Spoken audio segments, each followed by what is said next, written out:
Hi everyone, I'm Daniel, the creator of the Relationship Model of Addiction, and I am here to provide relationship training for you, whether you're in recovery or otherwise.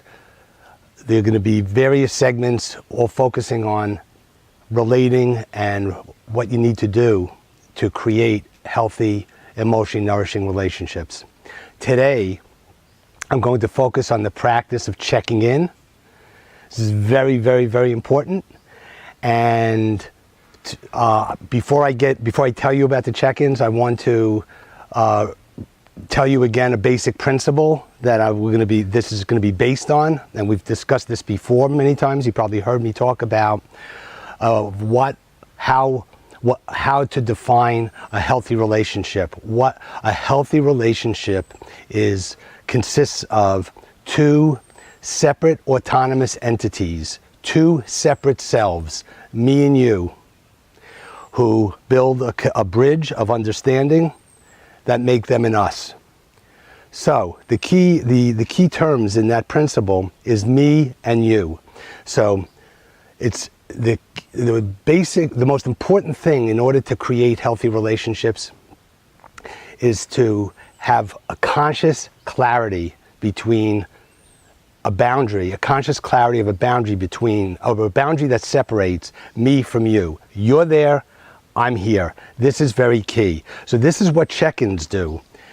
So a check-in, when I'm talking about a check-in, I'm talking about when you are with someone, when you introduce contact, someone you're in a relationship with, and you're just connecting for the first time in a while, and it's just the introduction to that meeting.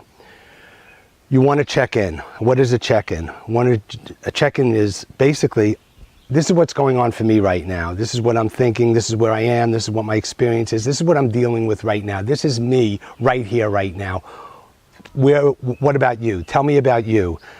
Where are you? What is your experience right now? What are you thinking? What are you feeling right now? This is so important because it establishes me.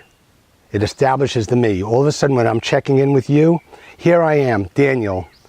I'm established, I'm clear, you're getting me as over here, I'm getting me as over here, and when I get me as over here, that it's very clear that you're there. It's a separation. That boundary separates me from you. And then when you are talking and telling me what your experience is, I'm getting you separate from me.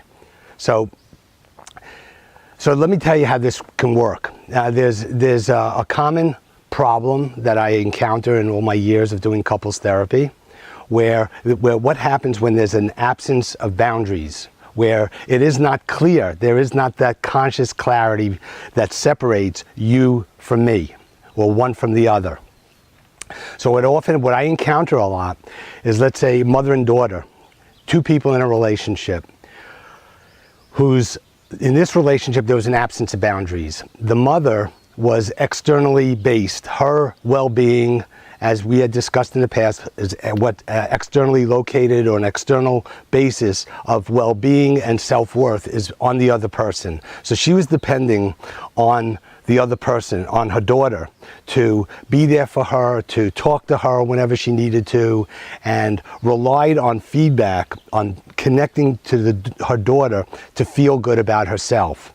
And in her need for validation, or her need for connection, or a need to feel okay, she would just glob herself onto her daughter without really knowing, as if she and her daughter was one. She'd be merged with her daughter, and this is how she achieves security and well-being and feeling good. This is an unconscious process.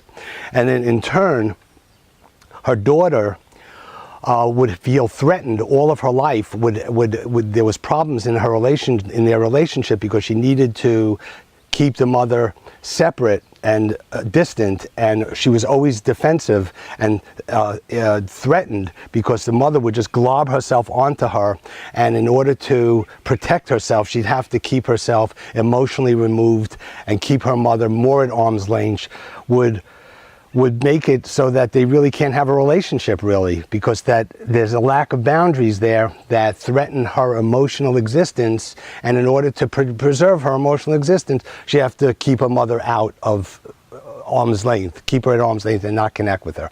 So working with this mother and daughter dynamic, doing check-ins was proved to be an incredibly powerful way of repairing that relationship, the lack of boundaries, and instituting boundaries.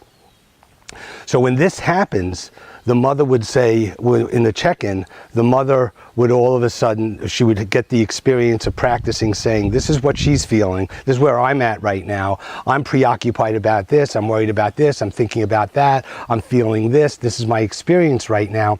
And all of a sudden, she's experiencing herself in a way as a separate autonomous entity, and her daughter is over there. She's here and her daughter's there. So all of a sudden, this mother, up until this point, she had no idea that she had no boundaries. She had no idea that she was merged with her daughter. She had no idea how her relating style and her need for that kind of merging would threaten her daughter's emotional survival. But now, when she checked in and she was in her body, in her experience, all of a sudden she had herself as a separate autonomous entity.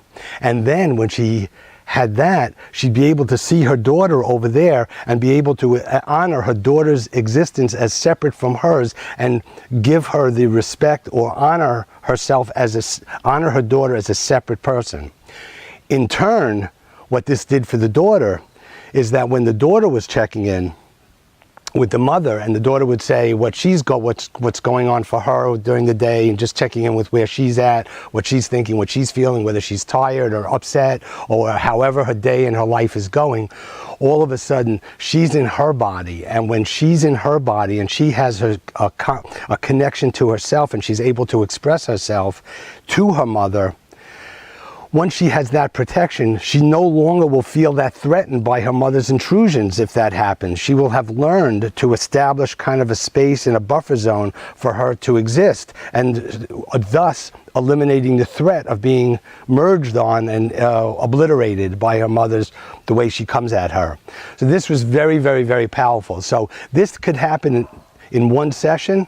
But so what if it happens in one session? You want to be able to take the show on the road, and this is why what I've been encouraging them to do is to practice checking in every time they're to connect, either on the phone or in person, just to check in before they start relating and talking to each other. Otherwise, they're going to fall back into that dynamic of merging and distancing. So if they practice this, it's going to make a huge difference in their relationship. So check in, practice checking in. It's a key practice in order to preserve the health and vitality of a relationship. Maintaining boundaries, separating you from the other, conscious clarity of that me and you. I'm here, you're there.